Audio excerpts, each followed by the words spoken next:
So, hi everyone.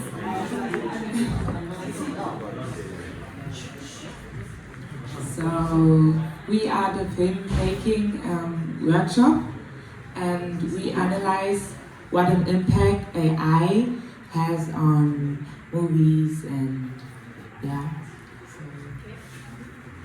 So, this is our timeline. So first, we will talk about what movies mean to us. And then we talk about what we did on Monday and on Wednesday. And then we move on with the movies we created on Monday, and then later you will see other projects. So, what means movies for us? Whether it's on a Netflix evening or scrolling on TikTok and seeing videos about ballerina cappuccina or I don't know, or just watching TV, movies, films, and videos have a huge impact on our society. And yeah, so they have a huge influence on our society.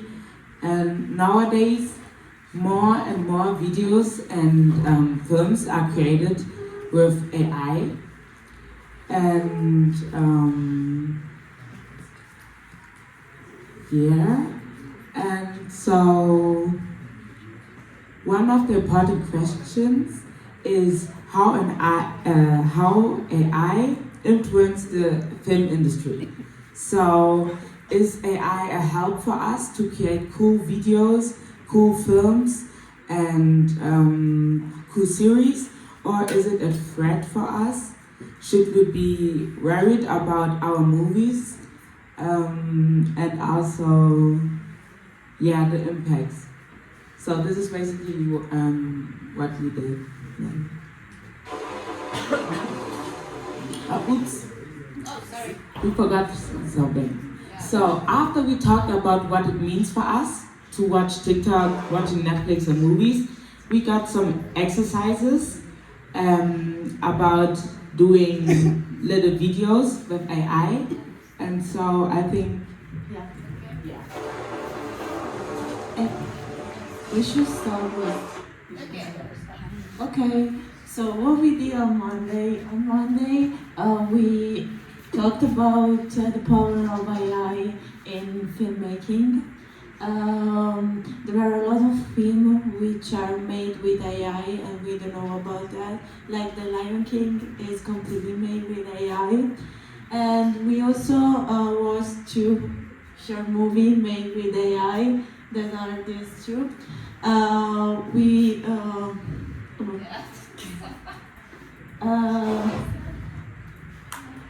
The thing that surprised us the most is the fact that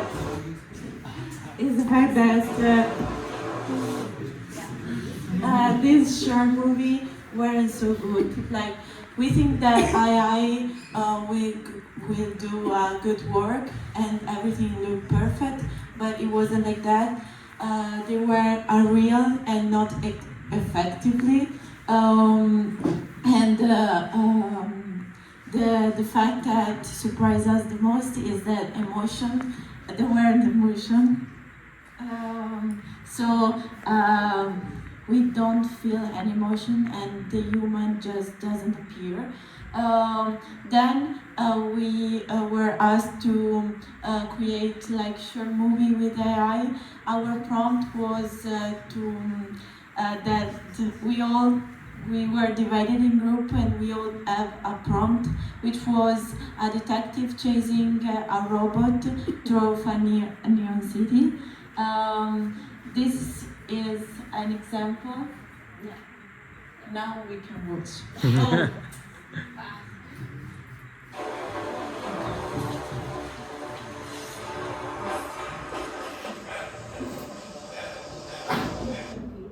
Okay, so now we have watched that. We understand that the AI didn't work really well because the task was that the detective should chase the robot, and it's the opposite. So we understand that just giving the simple prompt AI would don't do a good work. And even when we put more details to the prompt, the AI do even worse. Like another example is that we say to AI to do this chasing with a motorcycle, but when we have the result, there were no motorcycle in the video. So just the robot was like drinking a tea. Yeah. And then on Wednesday we had to do a proper work, so we were divided in group and we had to create short films that have a proper meaning, like something that makes sense. And we were divided in 4 groups, and each of us had to focus on one aspect of AI in filmmaking. The first one is the technical aspect, so all the parts of the asking prompt to the AI and that kind of stuff. Then there were the ethical aspect, so who owns the product, the AI or the humans. Then there was the environmental aspect, which is basically the footprint that AI make in our world, and if it is sustainable or not. And then there were the creative aspect, which explored the AI and humans relationship. And yeah. So now we will show you our videos, and yeah. So first group, technical, yeah? Group, we'll start. I will... So, do you want to say something first, yeah? Yeah, so we are the first team to show our movie. Our movie actually doesn't make sense, you will see. We tried our best to make the movie as crazy as possible with like creative ideas, and we actually used Luma AI to generate 5-second clips. Then we like stitched them together on CapCut, and then we actually used not AI sounds, but we actually recorded our own sounds and put them into our video, implemented into our video. So it's a little bit more creative. Okay, And so script and prompts. yeah, script and prompts, we used Luma AI and generated all the videos. Our video is quite short, it's about 20-30 seconds. It doesn't have like a noticeable story, it's just like a sequence of events, but I mean, you can find meaning, everyone can interpret it different way. And we also wanted to implement emotion into our video, so you will see emotion at the end, and yeah, we can watch the video. I hope it will open. You're so fucking happy, hope nothing bad happens.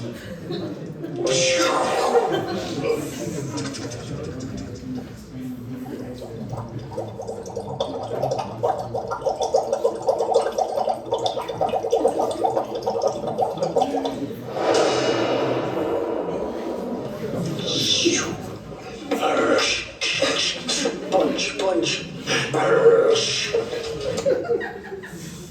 Oh no! That was our video.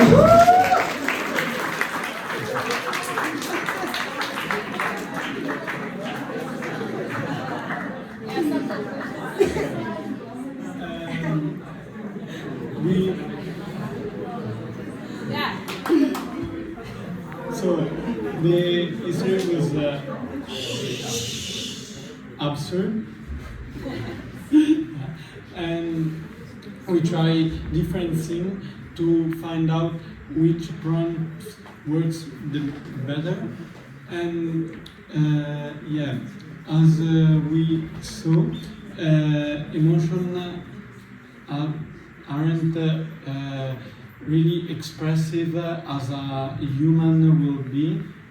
And we try to use the same for the same scene, a different prompt.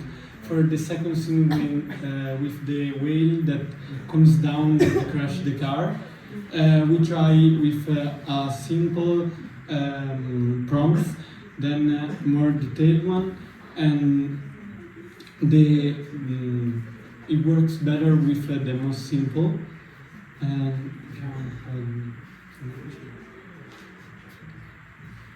So for the conclusion, we remind simple is better, and writing simple and clear prompt is we get the simple video we want, and ground level emotion, and we cannot replicate realistic emotion like as human, but we can recognize the emotion in video. I think that's all. Okay, thank you. Okay, so second group was ethical one, yeah? Okay.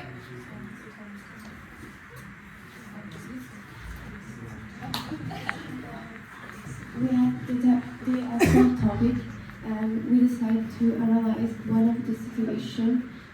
We at first asked ChatGPT to give us some different scenarios, and we decided the one we preferred the most. And then we used neural labs and Mistral, the French AI, and at the end CapCut, and we prepared this video. And ours is a little bit more serious than the last one. Every brushstroke, every color, I've spent years crafting. Every brushstroke, every color, I've spent years crafting my style. It is not just art, it is a piece of me.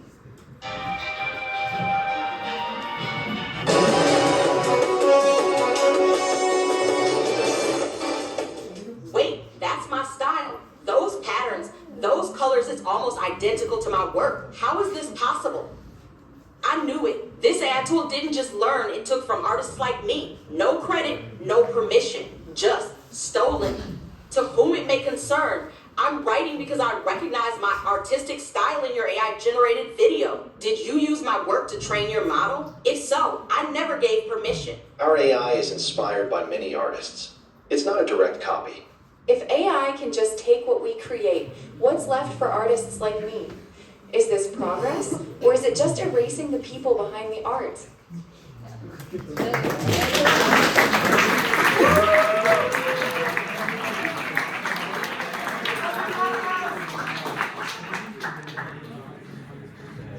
So our group was about the ethical aspects of using AI in filmmaking, and so we based our work on the US copyright laws.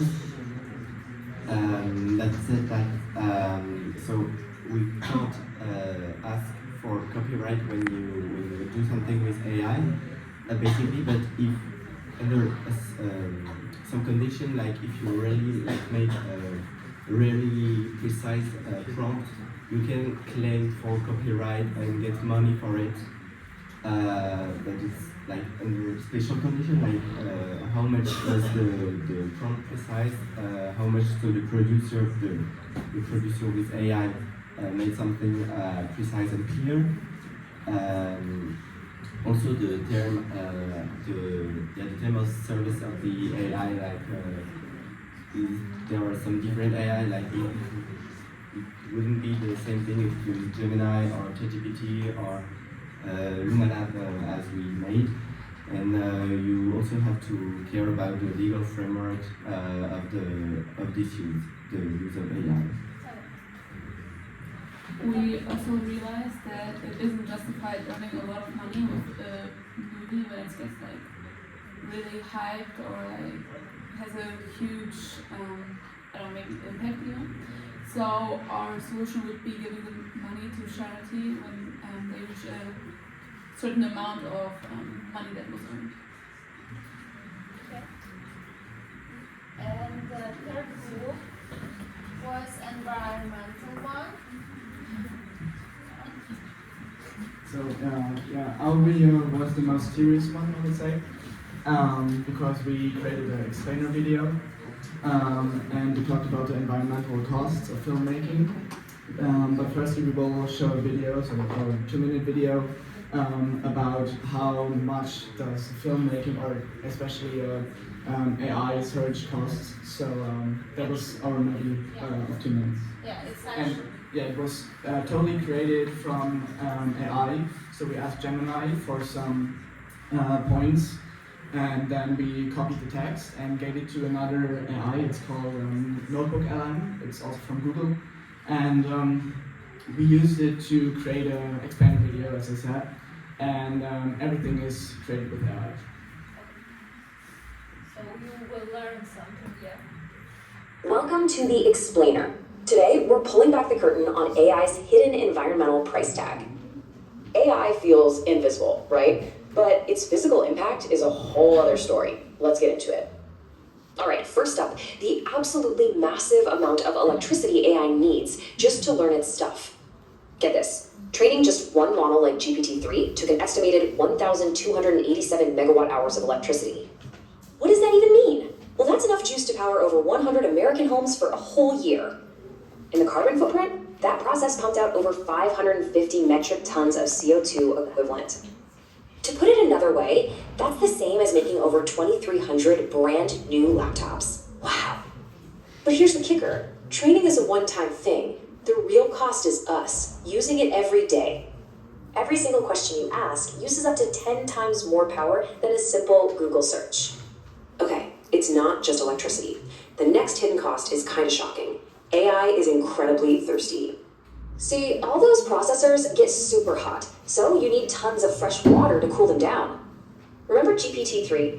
Training it also drank up an estimated 700,000 liters of fresh water. Even a medium-sized chat with an AI can use up an entire bottle of water. By 2027, AI's water habit could be 6 times what all of Denmark uses in a year. And finally, we've got to talk about the hardware itself and all the e-waste it becomes.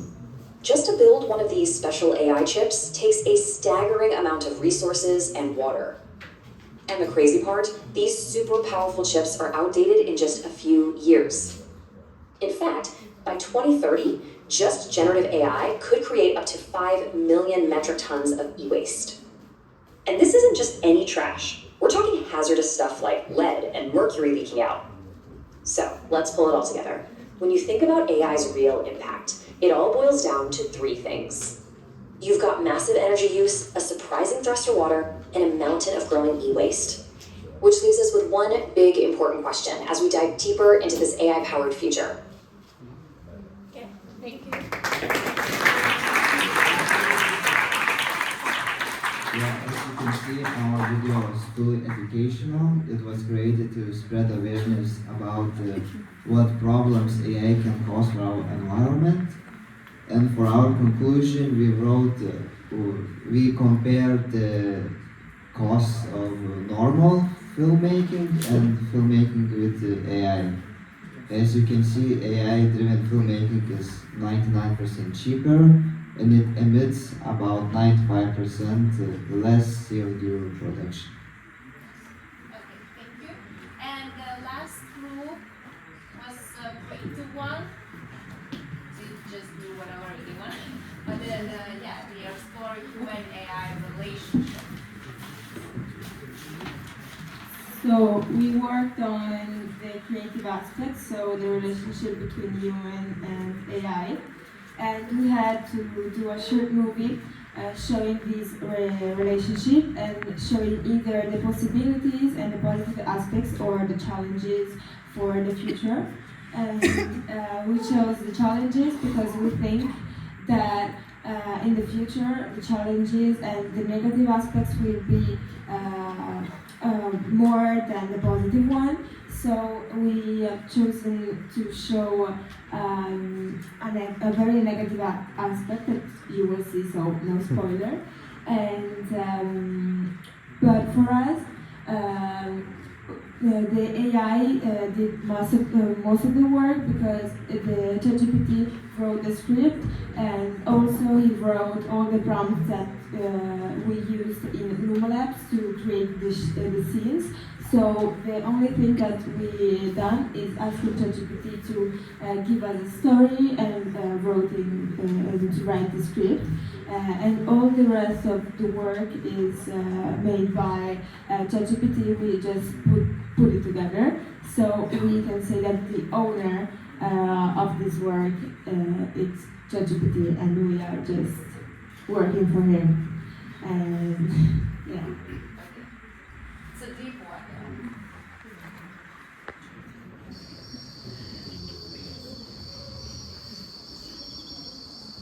Machine, edit version 3. Make it perfect.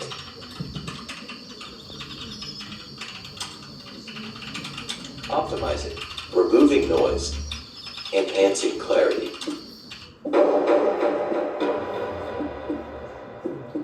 Wait, where am I?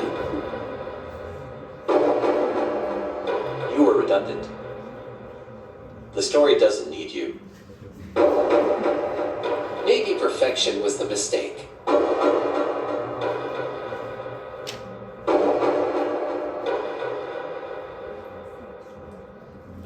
Scary one.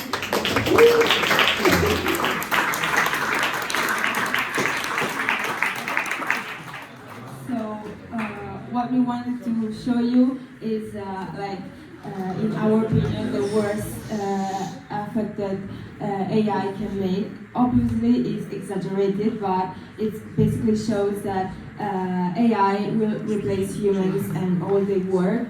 So for us, we have to focus on working with AI and not being replaced by it. And yeah, that's everything of our workshop.